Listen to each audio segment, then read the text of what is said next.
MDH की हल्दी मिर्ची धनिया करे कमाल। ये रंग दे, ये खुशबू दे, ये तीखा, ये कम पड़े। क्या निराला MDH मसाला।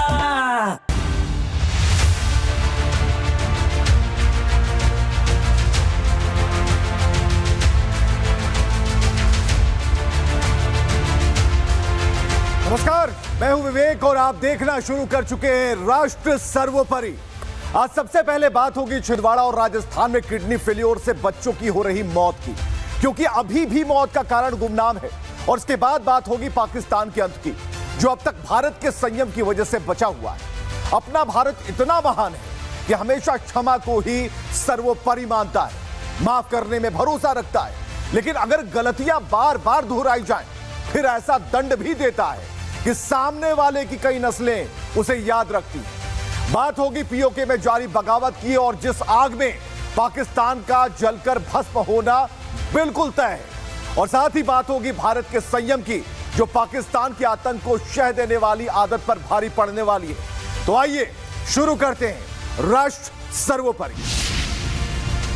दवा की घूंट बच्चों का दम घोंट रही है। रिपोर्ट पहले जहरीले केमिकल के मिले होने का अंदेशा जाहिर कर रहे थे, लेकिन वो भी अब सरकारी जांच में गलत साबित हो गई। दवा मानकों पर सही है, इधर दवा लिखने वाले डॉक्टर से पूछताछ हो रही है, लेकिन अभी भी मौत के सौदागरों के जो चेहरे हैं वो अंधेरे में हैं, गुमनाम हैं। मरने वाले बच्चों का ताजा आंकड़ा सिस्टम को फेल साबित कर रहा है, लेकिन दहाड़ मारकर रोते मासूमों के परिवार वालों को कोई माकूल जवाब नहीं दे रहा कि दवा में जहर किसने मिलाई और कौन है 9 बच्चों की मौत का जिम्मेदार।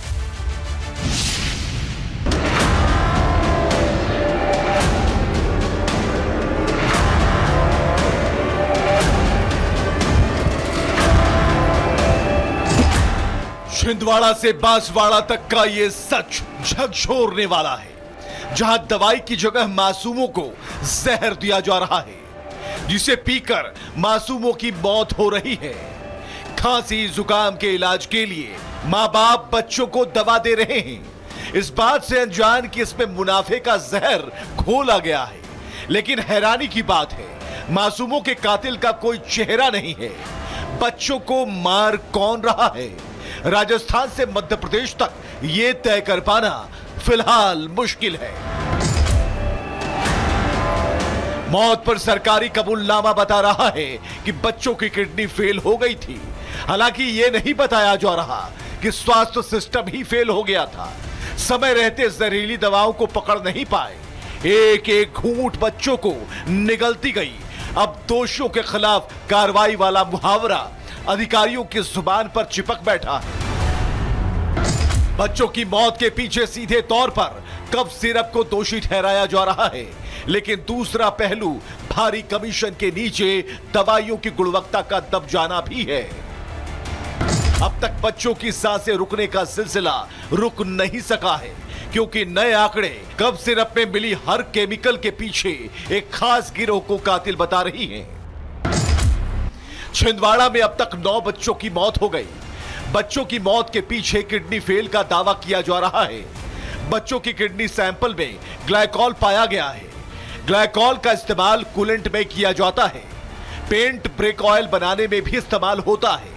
छिंदवाड़ा के डॉक्टर के खिलाफ जांच के आदेश दे दिए गए हैं। इस पूरे मामले में अब छिंदवाड़ा के एक डॉक्टर सवालों के घेरे में है। कहा जा रहा है कि जिन बच्चों की मौत हुई, अधिकतर बच्चों को दवाई डॉक्टर प्रवीण सोने ने ही लिखी थी, लेकिन सरकारी नहीं बल्कि अपने प्राइवेट क्लिनिक से। ऐसा क्या इत्तेफाक है कि जो पर्चे आपने क्लिनिक से लिखे उसी में जो डॉल्फ्रिन है सिर्फ उसका जिक्र है, बाकी पर्चों में नहीं? बाकी पर्चे मतलब यानी कि सरकारी अस्पताल में बैठेंगे, सरकार का नियम है, आदेश है कि कोई भी आप बाहरी दवाई नहीं लिखेंगे। आपको ये अलाउ है कि आप प्राइवेट प्रैक्टिस कर सकते? प्रैक्टिस अलाउ है। हमें तो ये जानकारी कि सरकारी अस्पताल के जो डॉक्टर हैं प्राइवेट प्रैक्टिस नहीं कर सकते। अभी कोई नया नियम आया होगा तो नहीं मालूम मेरे को, पर छिंदवाड़ा में 99% मेडिकल कॉलेज के सरकारी अस्पताल के सारे लोग प्राइवेट प्रैक्टिस करते हैं, 99% लोग। इस मामले में अब प्रशासन ने डॉक्टर के खिलाफ अपनी जांच शुरू कर दी है।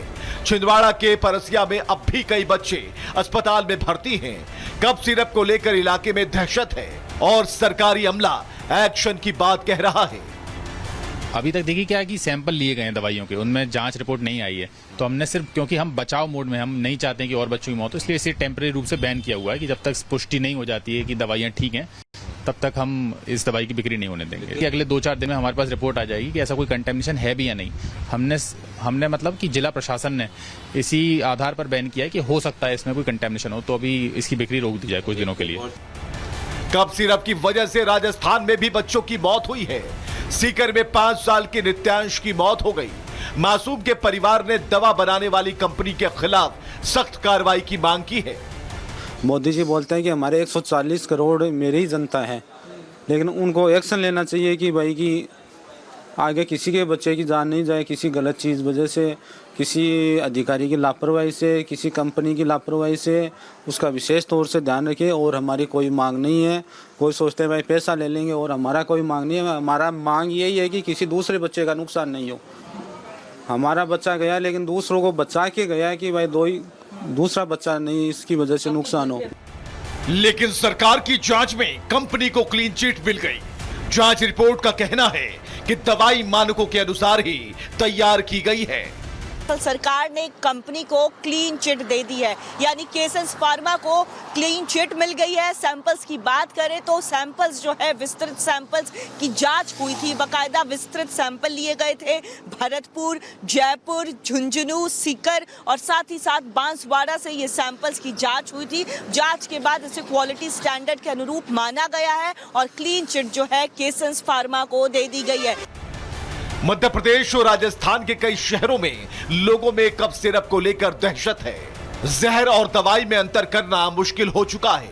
बीते 1 हफ्ते से एक के बाद एक बच्चों की जान जा रही है, लेकिन मासूमों का कातिल कौन है, इस सवाल का जवाब किसी के पास नहीं है। तो मासूम का कातिल कौन है, ये किसी के पास जवाब नहीं है। जवाब उस बात का भी नहीं है जो पीओके से आवाजें उठ रही हैं।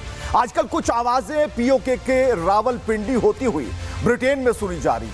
पीओके की जनता पाकिस्तान की सरकार से परेशान सड़कों पर उतरकर आजादी के नारे लगा रही है।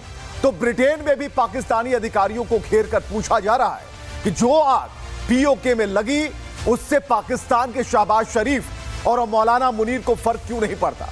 पीओके में पाकिस्तानी सेना पर वहां की आवाम पत्थर बरसा रही है और झूठी सरकार जमीनें नीलाम कर लोगों के लिए परेशानी खड़ी कर रही है। 5 दिन से जारी विरोध की आग मुजफ्फराबाद होती हुई रावलपिंडी से ब्रिटेन पहुंच गई। पाकिस्तान की अंतर्राष्ट्रीय बेइज्जती अभी भी जारी है।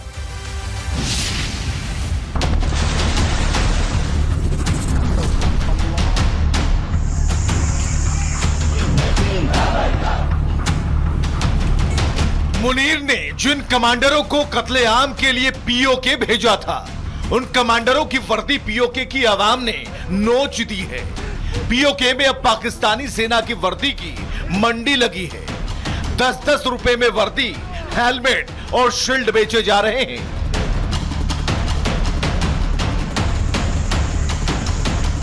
मुनीर ने जिन गाड़ियों में भरकर अपने कमांडरों की डिप्लॉयमेंट की थी, उन गाड़ियों पर भी पीओके की आवाम का गुस्सा फूट पड़ा।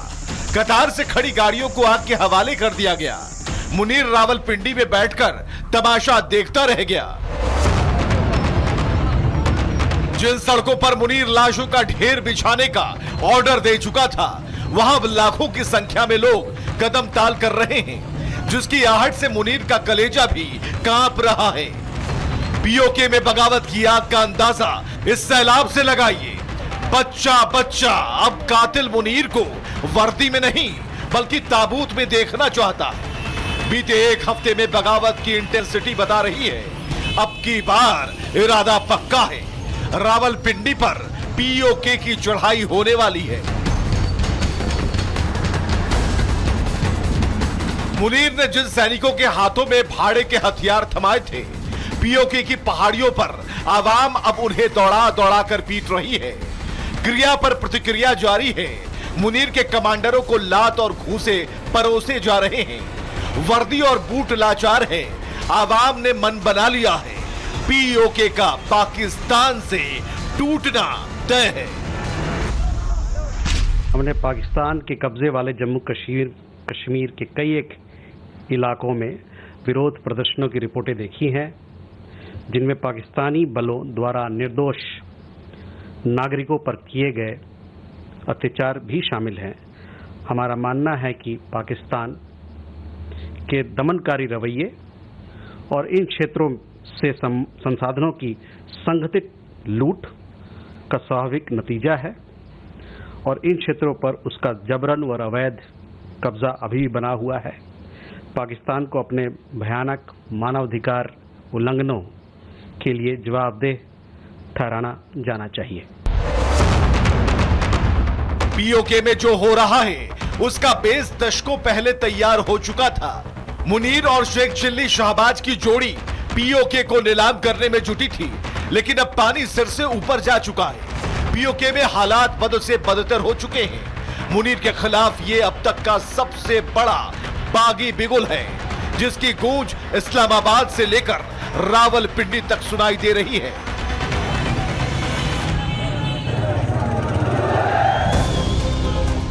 पीओके में हालात क्या हैं, उसकी गवाही तस्वीरें खुद दे रही हैं। गुस्सा मुनीर और शहबाज पर है। पिटाई पाकिस्तानी सेना के जवानों की हो रही है। बगावत की आग अब इस्लामाबाद तक पहुंचने वाली है। पीओके से उठी चिंगारी में पूरा पाकिस्तान जलकर खाक होने वाला है। पाकिस्तान एक दो नहीं बल्कि कई मोर्चों पर एक साथ घिर गया है। और इससे जुड़ी खबर है, पीओके में तेज हो गई है बगावत की आग। प्रदर्शन में शामिल हुए स्कूली बच्चे। स्कूली बच्चों ने पाक सेना का रास्ता रोक दिया है। इस वक्त की बड़ी खबर, पीओके में अब हालात कंट्रोल से बाहर हो गए हैं और ऐसा लग रहा है कि पाकिस्तान के हाथ से पीओके निकल गया है। सेना के जवानों को स्कूली बच्चों ने घेर लिया और ये आज की सबसे बड़ी तस्वीर हम आपको दिखा रहे हैं, जहां पाकिस्तानी सेना के खिलाफ लोगों का गुस्सा पहले से फूट पड़ा था। आज स्कूली बच्चे सड़कों पर आ गए। स्कूली बच्चों ने सेना का घेराव किया, उनकी गाड़ियों को घेर लिया, आगे बढ़ने से रोक दिया और कुल मिलाकर लब्बो-लुआब ये है कि पाकिस्तान की सरकार ने सरेंडर कर दिया।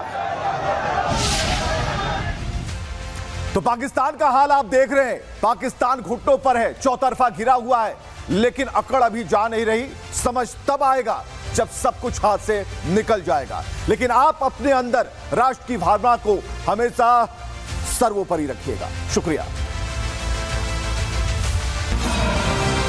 अब आया असली स्वाद। अब आया स्वाद। जब स्वाद के पड़े हो लाले तो MDH का चंकी चाट मसाला डालें। MDH का चंकी चाट मसाला। MDH